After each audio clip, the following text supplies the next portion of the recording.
Hello and welcome everyone. As you can see, untitled spacecraft. Yes, I am going to launch just this. There's not going to be anything else connected.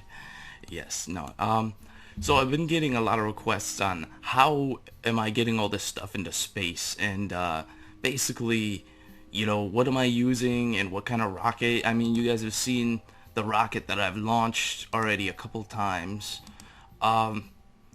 Yeah, so I figured I might as well show you guys. I kind of feel bad because I'm kind of like, hey, look at all my cool stuffs, and I'm leaving you guys out. Now, on construction for a rocket like that, I mean, that was a lot of trial and error, but I'll basically go over what it was exactly, how it's built, everything else. I'm not sure that it's gonna be that this rocket that I'm building right now is going to even be flight worthy. I don't, when it comes down to rocket design, the one of the major things involved is testing. You guys can't just build a rocket that's gonna work almost flawlessly. I mean, even the rocket I built, it still has minor problems with certain things. And when I launched a few of the pieces of my space station, there were a few flights that just exploded. It happens, and it's basically has to do with a lot of little varying factors with your spacecraft. It's just to build a consistent spacecraft is what you want, but in the same time, you also want to build something that will be most of the time reliable. The NASA definitely would frown upon me if I was ever a rocket engineer, but with with the design of these, it's fairly straightforward, and you really have to be, I'm not gonna say somewhat skilled with the VAB. I mean, everyone has their own level of comfort when it comes to building, but you need to you kind of just need to understand some of the basics of this game in order to build something that you're going to be launching huge pieces like I have been.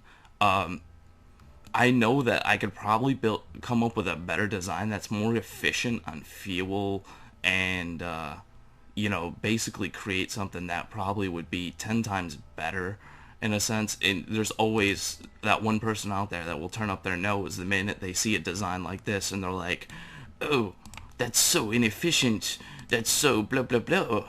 Oh, I do not like your channel, and I do not like you. Good day, sir, good day. Whatever, I'm not gonna fight you on that. I understand, I totally get it. For me, playing this game is all about having fun.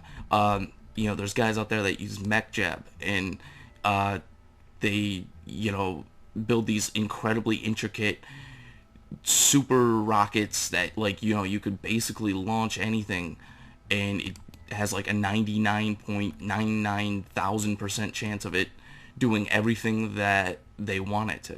And all I have to say is, cool, good job. Like, I'm not gonna say, oh, you suck for what you're doing or whatever. A lot of people consider it using like MechJab or something else like that almost as cheating, and I'm not like, in a sense I see it in a way kind of as cheating, but I'm not gonna actually point my finger and say you're a cheater, because everyone uses, if it's a tool developed, everyone uses it to their advantage, or they don't use it to their disadvantage. So I'm not going to say either way. So you guys can fight about that all you want, and I will keep building rockets. So, yeah, as you guys can see, this is like somewhat of the basic design that you guys see. This one I will be using, actually, though, because the problem is I don't have, with a satellite core, even though I'm not going to be launching satellites from that, it's a very light payload, and it's also unmanned. So when I'm launching satellite, if I'm going to launch, a satellite, say, to Minmus, this would be a great thing, because then I don't have to rebuild an entire rocket, or I have to have two Kerbals right along, even though they're not actually going to be doing anything.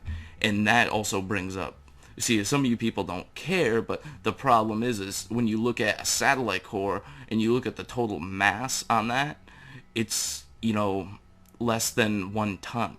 It's 1/10 of 1 ton compared to the lander can is 2.5 tons. When it comes to launching stuff, weight is very important. So we need to put in a lot of struts too. I don't. I think I've said this before, and I'll say it again. When it comes to building rockets or just building anything in this game, struts they're basically like your duct tape. You want to use that. You want to use it liberally, but at the same time, you want to be able to. You don't want to destroy function of the rocket through using struts, because you can actually do that. With these mainsails, the one thing I will say is they like to have a lot of play. They don't like it when they're restricted with a lot of struts, and that will lead to a lot of explosions if you do put a lot of struts on there. A lot of basic testing, though, needs to be done. I will say that. Like, you guys really, I mean, you can watch me build this rocket all day and, keep on referring back to, what I'm doing and, basing your rockets off of something I've made. And that's cool. But at the same time, if you don't know how to build it, or you don't know what, is involved, then you might end up basically wasting a whole day trying to build a rocket that's never going to fly, which I've done before. I've wasted actually yesterday, after I recorded that video, I started to mess around with the space planes, and I was like so dedicated into trying to figure out how to make a a space shuttle. And it's not that, it's like when you go off your basic designs and what you want and how you want it to look, that's never like a really good basis for anything. If you really want it to look like something like the space shuttle, let's say, because that's basically what I was trying to do, with this game, it's just not feasible right now. So you might as well wipe that out of your memory, like even considering building something remotely looking like it. So I'm going to this is a basic flight test, and I want to see what these mainsails do. You just want to make sure that, it's the worst part about building rockets like this sometimes is making sure that, you go and build the whole entire rocket exactly how it looks, and then you go and add on all this other stuff, and then it explodes multiple times, and you can't figure out why. So as you can see, the flight test right now, I mean, it cleared the pad, which is, if it clears the pad, there's almost a pretty good chance that it's definitely a decent rocket, that it has some potential. And I set it up with the same basic, rules that my rocket has. You can see it spinning and stuff right now, but that will all be fixed later. This rocket basically has all these main engines on the outside fire, and the main one stays off. And with that, you're basically launching this huge, just absolutely huge amount of fuel into space. Not to mention, you also have, if you set up some kind of, payload on the top, let's say, or whatever. So right now, I mean, this is looking really good. The only thing I did not add is to, add a few boosters to push these away once everything is weightless. You can see, like, this is pretty much space-worthy as it is right now, almost. But I like to slap on those solid rocket boosters just to give it, like, a little extra, because, when you're lifting heavy stuff, it's better to have a little bit to burn more engines in the atmosphere and burn more fuel in the atmosphere trying to get it out Okay, I don't know what just happened there, but apparently it wasn't anything really too bad. So, yeah, it's better, like, most of your fuel that you will burn in any part of this game as far as launching from Kerbin is the amount of fuel it takes to leave the atmosphere. That's probably the most major burn right there. Everything else is like so inconsistent and so minor that it doesn't even matter. Now you guys can look. I might end up getting an exit trajectory just from exiting Kerbin, the Kerbin system, I should say, from just this one rocket.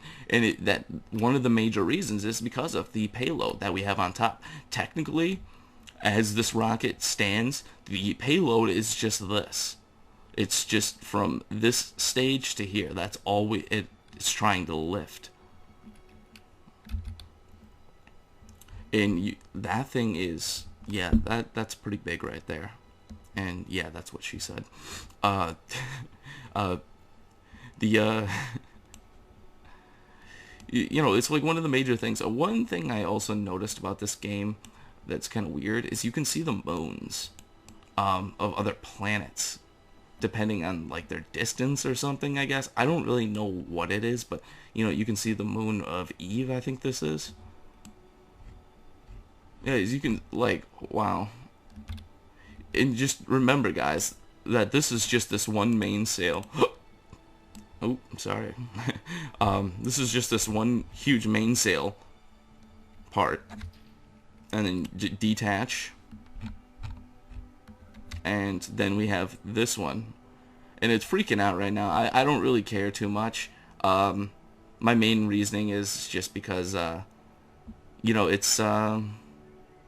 I'm not trying to go anywhere with this, with this spacecraft. It's basically just a test right now. So we're having fun. One other thing I might end up doing I'm actually thinking about is I saw artificial gravity simulated in someone's episode. I hate not referencing whose video it was, because then I always feel like I'm kind of stealing if I do it myself. But it's not like an actual artificial gravity where the Kerbins are actually standing on like a space station, let's say, but the idea of it I thought was just so amazing. It was so cool. It's just the implementation and doing something like that requires a lot of engineering, which, as you guys can see with, the moon bases and stuff like that, I don't really mind having to do something like that. It's not a big deal. Yeah, we are on exit trajectory, which is amazing. So, I'll end this flight right here. We know that our rocket, for the most part, is functional. It works. So, the next part is basically putting on some solid rocket boosters. Now you want to make sure that your staging is all correct. I just by chance got lucky and my staging was correct. With this, once again, these 6 outer engines all fire. The middle one does not. Then this is the separation stage, and then right here is the firing of the one mainsail, and then this is the at that time I called it the payload, so this would be considered to be what the payload is right here. This can always be changed too. Don't forget about that. Like, what I have right here, you could change this whole thing out in just put one of these little cans here, and you could probably launch whatever, a satellites, anything from this. I wouldn't suggest doing satellites because you could build a far smaller rocket and achieve the same exact thing.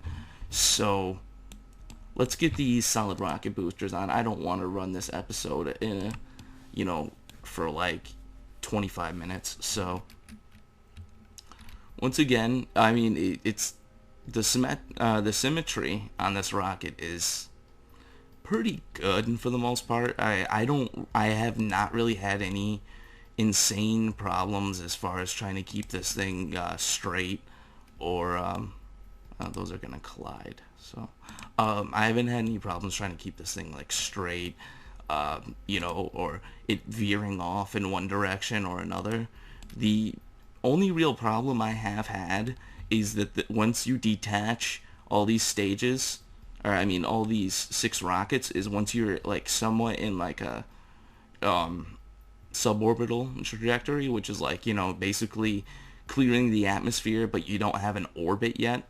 That because this is so long, the mainsail itself is starting to pull G-forces in opposite directions and all kinds of stuff, and then sometimes just randomly it will break. The whole thing will just explode.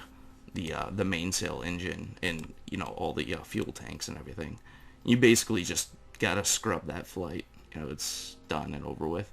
No, the placement of these engines isn't really too critical. I have never experienced overheating in any of my rockets, really. Overheating was like a really big thing, I think, like last patch or so, where I used to have a little bit of problems with overheating in the beginning when I first started using these mainsails. And all I can say is that I'm more of an advocate of using these style tanks, and I do know that they produce more drag than using this big orange one. It's really, I think it's kind of on preference. I know a lot of people do use those, so it's just, preference, I guess, more so than anything. So we don't need to add cones to the top of these. One thing I don't add is those cones. Sometimes I will leave them off, because with this many engines, and you have like these little nose cones wherever they are, aerodynamic, here we go. If you look at the mass, I know it's not a considerably large amount, but you're still adding a little bit of mass and a little bit of drag to your rocket by adding those. And, there's no aerodynamics set up in this game yet. There's no actual air, in a sense. There's no, you're basically launching in a vacuum, technically. But even though you are in an atmosphere, there's atmospheric conditions, but with no wind resistance. So it's up to you. If you want your rockets to look pretty, then that's, I guess, more of your position on the subject. So if we had these little winglets here, I really love this winglet side design. This is probably my favorite one. I use it like almost on everything. And it's not even more so compared to the older style ones. It's just, it looks so much better to me. Once again, just said, if you want to make your rockets look pretty, it's your own design. I find these pretty. But it's all on preference. Also, I think these are a little bit better than the other ones. I'm not sure. Let's take a peek real quick. I could use something like this, but I just don't like these that much. There's a lot of stuff it's funny, you don't like something even though it's better. It's I guess that's that whole human experience thing. One thing I did not change on this rocket, because I just went to the pad right now, is that I want these solids to fire at the same time as the 6 mainsails. So as you can see, this thing is looking almost like the other one. And the one thing I really don't like about this game, and I know a lot of you guys don't really care so much, at least at this time, is the fact that you really can't copy and paste. That's like one of my things I just can't stand, is that, like, if you have one working rocket design, you should be able to use it when you're creating another rocket design and you want to make one minor change. So let's get this testing done. Okay, good. I thought I took off the advanced SAS module for a second. Now, I use the smaller one too, and once again, the reason is, wait, you can use that huge advanced SAS module, but you're also gonna be putting more weight on your spacecraft. The main thing that you guys really need to focus on is reducing weight. While I'm looking at this giant spacecraft. Yeah, you guys just need to focus on reducing the amount of weight on your payloads. And that's the one thing that I always focus on in every one of my designs. Even though you guys see me build these cool rovers and everything else, weight is always an issue for me. Weight is always an issue. Yeah, so you can see this is a very successful launch, and I was actually kind of scared to recreate this rocket because I was afraid that I was probably going to have to shoot like 30 videos in order to just build one successful rocket that almost simulates the same thing as what my rocket does. The one that I've launched, basically everything that you guys have seen in my episodes, minus my first like 5 episodes or 4 episodes, every single thing you've seen me launch, it was using this rocket design alone. That's it.